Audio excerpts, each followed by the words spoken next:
Just want to make sure, like I said, that she's supported pretty close to the joint line.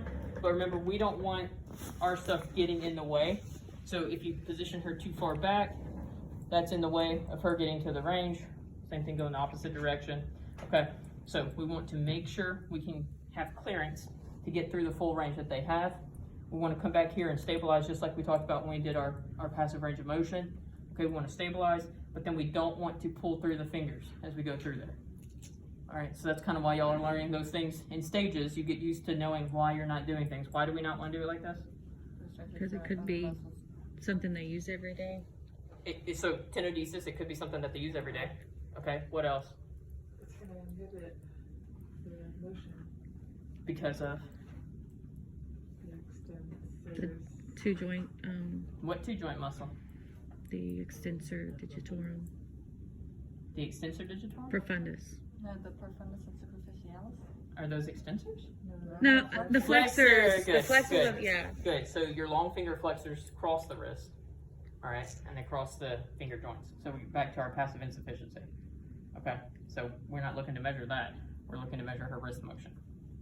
Okay, so we don't want to incorporate those fingers in. We leave them be. All right, so what about our axis? So, It's somewhere right here. I bet it's gonna be the Does ulnar seem- process. It does seem good. Ulnar process. Which Maybe. one? I don't know. Ulnar process. I'm gonna go with Does it that. matter which one? I guess. what do you I just have my This paper. one. I'm gonna go with this Where's- one. Where's my axis? Yeah, wrist flexion. lateral trapezium, yeah. Oh, Okay, okay. do you remember that guy? Somewhere, couple bones. Triquetrum? Right there. Triquetrum. Okay, so remember there's the pisiform and it sits like right on top of that. Yeah. All right, but the triquetrum's also, when we fall off of the styloid process, it's the thing we're hitting. Right, y'all remember that? So scaphoid, lunate, triquetrum. Okay. That's close enough. Yeah. Yep. Perfect. And so that's where the axis of the motion should be. So that's where we're going to be. Okay. Where's my stationary arm? Lateral Of the ulna. Good. And then we're going to follow that back toward the epicondyle. Okay. So we're going to go straight back. All right. And then what about our moving arm or our distal arm? lateral lateral. Yep. Of the fifth. Okay. Now this is one other thing to note. One other part where it's a little tricky. If I don't do a good job when I pull her up, what do we know that's really cool with the hand? Yeah, and it can mold and shape however you need it to. So you can hold a cup just as well as you can hold a sheet of paper, just as well as you can hold something like a stack of brick, right? So your hand morphs and molds. So when you give pressure, we want to make sure we're giving pressure through the whole hand evenly, not just here. I give pressure here versus giving pressure here. See that little change? Little flippity flop flop, okay? So as we give that movement through her palm, we want to try to incorporate the whole hand. Okay, so you want to make sure you get the whole hand in there, not just one half, one half. Yeah, everybody good with that? So you just use your thumb to all Yeah. So what I'd probably really be doing is more here. But how's this fitting in there? Okay. like that. So that's probably what it would really look like, but we're not gonna, I'm gonna flip it around. Oh, sorry. So You're should fine. we have been doing that when we were doing passive range on both sides? So if anybody who took, you know how we took it in our hand. So if you're getting your fingers in Okay. there, then you're doing that like naturally on your own. As long as you've got your hand in their hand, then you should be doing a pretty good job. We're just gonna be really specific when we measure range, because remember, this is really important for our documentation. So if maybe you did a little more this way versus this way in passive range, like, okay, you know, but when you're measuring, if I'm coming behind to find out, did she do a good job? Is she getting better? I don't want to lose 15 degrees just because you were kind of not great about keeping your pressure equal, and I was. You know, we don't want to change that. I like how I made that situation too. I was the one who did it right. You were obviously the one who did a terrible job. So yeah, made myself the hero. Like, that's what they tell you about being a teacher. Always tell stories where you're the best person. Yeah, that way they never know how terrible you are. Okay, so we're gonna go back and find our zero. Okay, we can easily, this one I feel like is a little easier to line up. So we're gonna find her triquetrum, basically just falling off of her styloid process there. Easy peasy. And then don't, if anybody has a lot of mass toward their hypothenar eminence, don't be fooled by that. Remember, we're lining up with the metacarpal. So I make sure I'm touching metacarpal, not all this goodness that is the hypothenar eminence. Okay, so just pay attention to where you are. Again, just trying to keep yourself consistent. And as I mentioned before, I'm gonna be more in line when I'm actually looking at this, but we're just gonna accept that we're gonna do things a little crooked so that everybody can see what we're doing.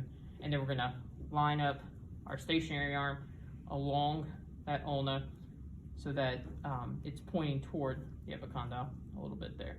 Okay, so I can use my thumb down there to kind of reposition where I want, and then I'm just gonna move her around till I get to my 0, okay? So there's my 0, we're happy, and then I'm gonna take her up into extension. All right, so we move her into extension. Okay, move her into the extension. All right, so from there, what do we think? How much motion does she have? 80. I don't know, 60. 93. 90. I think It's gonna be a little shy of 90. it's 90, yeah.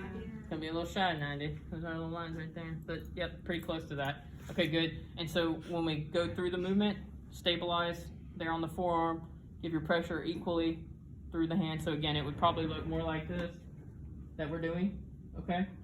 So that you can always visualize what you're supposed to be looking at, and it makes it easier to give your pressure equally that way.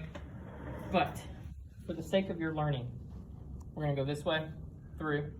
I'm gonna hold her there, come back and line up. Gonna make sure I'm off of that styloid process, and I'm back in line there. You can push her just a little bit. Yeah, so maybe like 88. So really close, okay?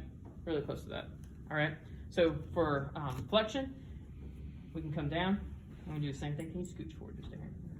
And I can keep her arm position consistent that way. So if I wanted her at 90 degrees, that would be perfect. We keep her consistent. If not, we can measure that and say that's about, oh, she's sitting with, oh, you know, around 50 degrees of abduction at her shoulder, and then we can measure this angle too, and just be consistent with where we are in our position, okay? And so we can go from there. We want to keep everything else that we just said, we're gonna keep that in mind once again, okay? So when we go this way, we can flip-flop over and pull her there, okay? Then we lose our positioning, all right? So we want to just kind of try to keep, I mean, somebody's a little limited. Well, good, all right. So that may be something we want to note, right? Because she's obviously missing a little bit there, but she can't go all the way into full supination to get there. So then when we go up, sure enough, look at that. Well then, this is terrible in the video. Sorry, Sandy. It's fine. Huh. They took something out in my Scooch arm out just a instead of my little bit. appendix. Scooch out. Alright. Yeah, we're just gonna go from there for now. Yeah, Okay, that looks so this would be something we would document, how we're changing our position up a little bit. Okay, we're gonna take her through the full range of motion. All right, and then I'll show the people. I'll come that way. There. We're gonna line up just like we need to, like we said before. Okay, so I want to stabilize through here. We don't want to do all that moving around if we don't have to, but if you have to because your patient can't get in the position, then by golly, you do it. This may also be a time that for consistency's sake, it's easier just to let her be supine. So you may find out like, oh, hey, if she can't do that, I think it's easier for me if I just left her supine and then propped her up a little bit with a couple of towels so that we don't have to try to recreate this position. That's a little wackadoo, all right? So we go from there. I'm gonna hold her in that position. I'm gonna find that styloid process and then come just off of it to make sure I'm on where I'm supposed to be. And then follow along her metacarpal, making sure I'm giving pressure equally through the whole hand.